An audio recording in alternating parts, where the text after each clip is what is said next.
Hello, hello, bienvenue sur le podcast Les choses de la vie. Les choses simples sont belles. Partageons des ondes positives et profitons pleinement de chaque instant que nous offre la vie. J'espère que mon contenu te plaira et je te dis à très vite. La trahison dans une relation, une infidélité, un mensonge profond, une rupture de confiance majeure, c'est l'une des douleurs les plus intenses qu'on puisse vivre. Elle ébranle pas seulement la relation, mais souvent notre vision du monde et de nous-mêmes.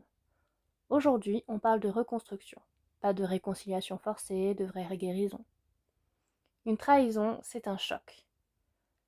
Le cerveau la traite de façon similaire à un trauma physique.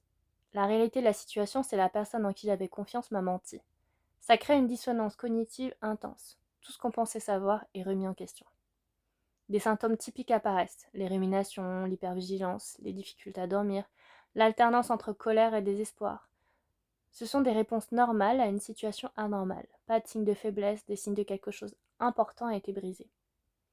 Alors de la décision, rester ou partir. Si la trahison a lieu dans une relation que vous voulez tenter de reconstruire, sachez d'emblée que ce chemin est long et non linéaire. Il ne suffit pas que l'autre soit désolé. La reconstruction de la confiance demande des actes répétés dans le temps, une transparence active et une vraie compréhension de pourquoi ça s'est passé. Si vous décidez de partir, c'est aussi un choix respectable. Certaines relations, certaines trahisons sont trop importantes pour qu'une relation survive. Et certaines personnes ne peuvent pas ou ne veulent pas faire le travail nécessaire à la reconstruction.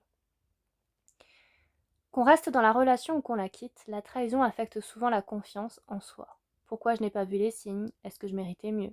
Puis-je faire confiance à mon jugement? Ces questions sont douloureuses mais importantes. Le travail à faire, c'est de comprendre que la trahison dit quelque chose sur la personne qui a trahi, pas sur votre valeur ou votre intelligence. Être trompé ne veut pas dire qu'on est naïf. Ça veut dire qu'on a aimé, qu'on a fait confiance, ce qui est courageux.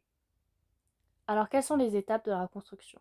Tout d'abord, accordez-vous le droit à toute émotion. Ne vous pressez pas de passer à autre chose ou de pardonner vite pour paraître fort.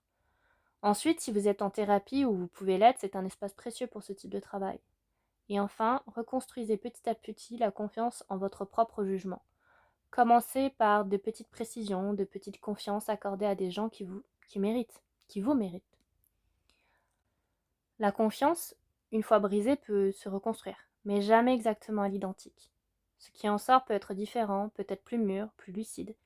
La trahison est une blessure sérieuse. La guérison est possible et vous méritez cette guérison, que ce soit seul ou avec l'autre. Je te remercie d'avoir écouté mon podcast. Je te dis à très bientôt et en attendant, prends bien soin de toi.